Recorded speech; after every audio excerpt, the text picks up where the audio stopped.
Bayım. Araylı taң balalar, сәтті күн болсын. Бүгінгі күннің әр сәті жақсылыққа толсын. Біздің алар бағамыз Сегіз болсын. Жарайсыңдар. Рахмет отырыңдар.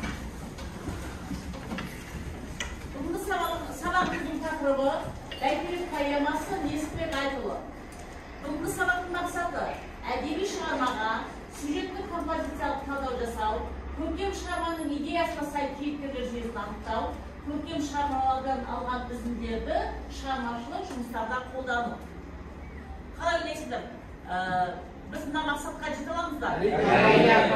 Жақсы. Олай болса, қазір үй жұмысын сарап болғаннан кейін әдеби шығармаға сюжеттік композициялық талдау жасаймыз. Одан кейін көркем шығарманың идеясына сай кейіпкерлерді поэмадан анықтап, оларды түсінеміз, танимыз, тарихпен байланыстырамыз. Одан кейін үйге шығармашылық жұмыс, эссе «Менің елім тәуелсіз Қазақстан» тақырыбына Несіпбек Айтұлының поэмасы бойынша эссе жазып келеміз. Тапсырмасы түсінікті ме?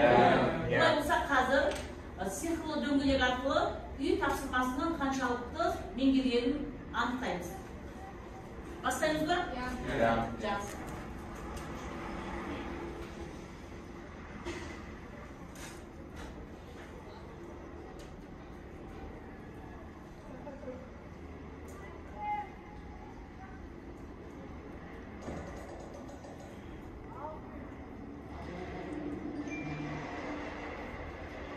Поэма неліктен бәйтерек деп аталады? Бәйтерек сөзінің мағынасын түсіндік. Кім жауап береді? Ал, Әлинұр айта ғой.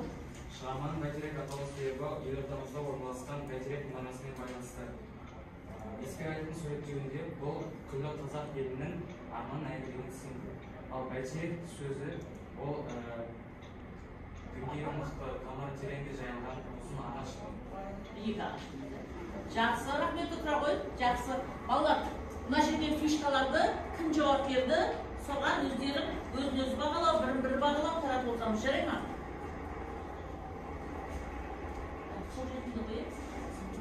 Жақсы. Келесі сұрақ. Айналдырайын ба? Ал, дөңгелек айналды. Көреміз қандай сұрақ екенін.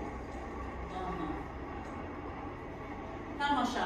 Бақытыма орай, көп нүкте, ауылды мекендедім деп, ауылы туралы Несіпбек Айтұлы мақтанышпен айтады.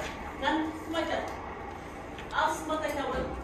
Бұл жерде басталғанда қамын қалпын ішкенсізден тұрақты тіркесі көрекелі. Тұрақты тіркесі дегеніміз екі немесе одан да көп сөздің тіркесуінен басталып, бір ұғымды білдіретін бейнелі сөздер қалды. Және де Несіпбек Айтұлының балалық шығармада қалсын қолды өткізгенде қазақ мақтан мәселелері шешендік сөзбен сөзіне қосылды. Жақсы, тамаша, өте жақсы. Жақсы. Жарайсыңдар, қолдап отырыңдар, иә. Келесі. Ақын Несіпбек Айтұлы қашан, қай жерде туды? Және кім жауап береді? Ал, Аружан, сен жауап беріңізші. Несіпбек Айтұлы 1908 жылы 22 қыркүйекте Қытай Халық Республикасы Шығыс Түркістан қабағында аймағында туған. 12 жасында атамекенге оралды, 8 жыл бойы Семей облысында оқыды. Жақсы, тамаша. Қан байланыстырайықшы өмірмен. Сен де Қытайда тудың, иә? Қытайда тудың. Қашан келдің елге? 2019 жылы елге оралды, иә? Жақсы, рахмет. Қанша жасында оралдың? 13 жасында. Ал, ақын қанша жасында оралды? 12 жасында. Жақсы, рахмет. Отыра ғой. Келесі.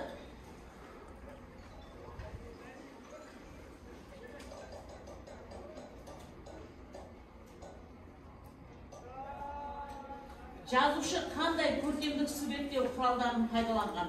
Мысал келтіреміз. Кәнеки кім жауап береді? Ал, жауап береді. Жазушы өзінің өлең поэмаларында теңеу, метафора, инверсия секілді көркемдік құралдарын қолданған. Мысалы, теңеуге мысал келтіріп кетсек, Тұлпанның аян бізді шақырмасы, қасақтай қарас мұң тартырмасы, не іздеп жүрсің деме бұл арада, мағамның арыстандай жандырмасы. Бұл өлең шумақтарында теңеу ол арыстандай. Арыстандай. Теңеудің жасалу жолдары?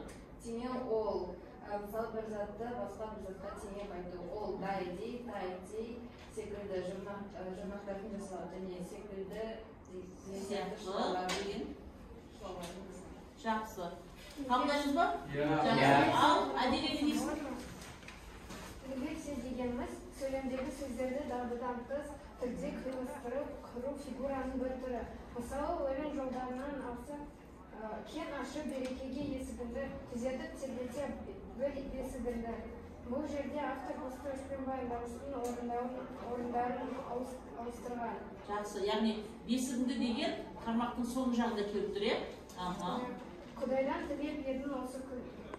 Сол шаң ғасыр бұршақ салып мойнына, Құдайдан тілеп едім осы күнді. Мен оны қара сөзге айналдырдым. Бір шумағын қара сөзге айналдырдым. Жақсы. Мұнда тәуелсіздікке жетуіміз айтылып кетеді. Берекелі есіктің ашылуы бостандық сезіледі. Алайда бұл уақытта жету балдай тәтті болмады. Заманның қиын болуы соншалықты Құдайдан осы күнді тілегені айтылады. Жақсы, тамаша. Айналдырайын ба? Иә.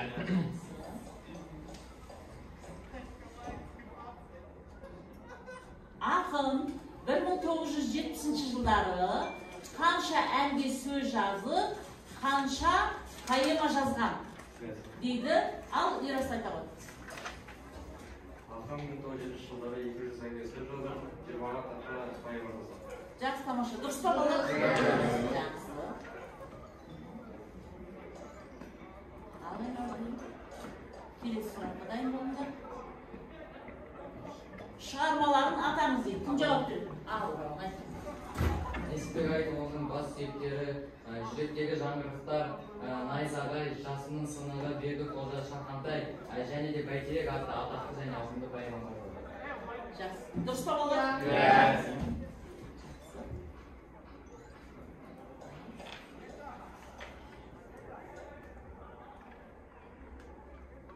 Бәйтерек поэмасының тақырыбы мен идеясын айтыңыз дейді. Кім айтар? Ал, оны жақтан ақшаны айта ғой. Бәйтерек поэмасының тақырыбы образы бөлісі жайлы. Сонымен қатар тұңғыш президентіміз Нұрсұлтан Әбішұлы Назарбаевтың елімізге сенген еңбектері туралы. Ал оның негізгі идеясы оқырмандарды елжандылыққа тәрбиелеу, яғни үстем оқытып, оқырмандардың бойындағы патриоттық сезімі дамиды. Жақсы. Патриотизм артады, я? Жақсы. Жақсы, рахмет. Ал, келесі сұрақ. Не дейді? Ол болды ғой? Ол болды апай. Соңғы сұрақ, я? Қағым есін іште.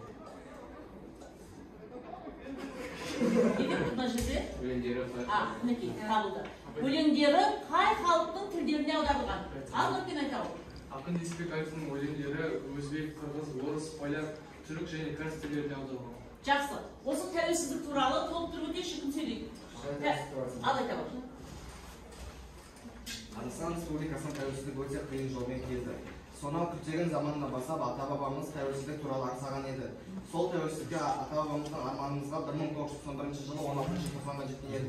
Тәуелсіздікті алғаннан кейін біздің көптеген жетістіктеріміз болды. Яғни, біріншісі мысалы, тәуелсіздік алғаннан кейін тұңғыш президентіміз Нұрсұлтан Әбішұлы Назарбаев сайланды. 1992 жылы ұлттық рәміздеріміз шықты және оны бекіткен еді. 1993 жылы ұлттық валютамыз шықты, яғни теңге. Соны айналымға енгізген еді. Небәрі таң сағат 8-де айналымға енгізген еді.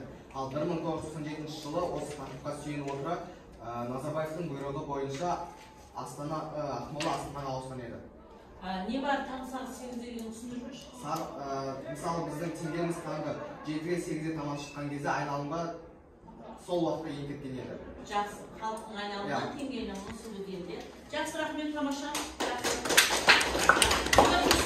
Үйге беруге болатын мазмұны туралы біз мазмұнын анықтадық, тарихын оқығандарымызды енді үзінді жаттаулар берген болады. Ал жақсы, жаттаған балалар бар болса, бері қарай шығамыз.